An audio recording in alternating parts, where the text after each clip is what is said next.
से भागा है आज पता लगा है। सौतन के लिए गहना खरीदा है, सैया मेरा देखने में सीधा है। अरे सैया मेरा देखने में सीधा है, गाँव के फलोनिया पर फिदा है।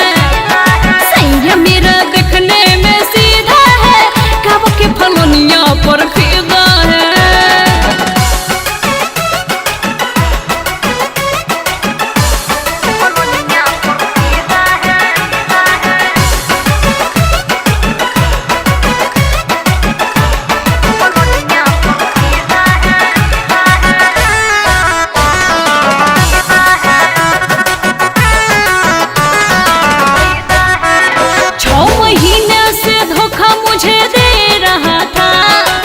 छुप के मजा दिली ले रहा था।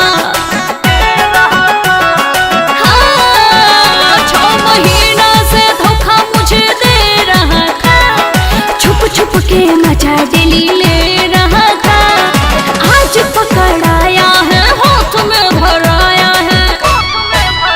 सब दिन के लिए लहंगा खरीदा है, सैया मेरा दिखने में सीधा है। सैया मेरा देखने में सीधा है, गाँव के फलोनिया पर फिदा है।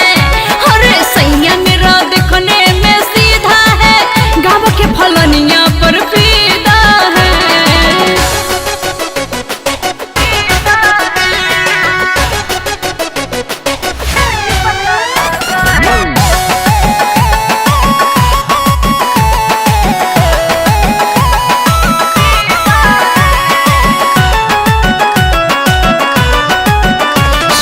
हाथ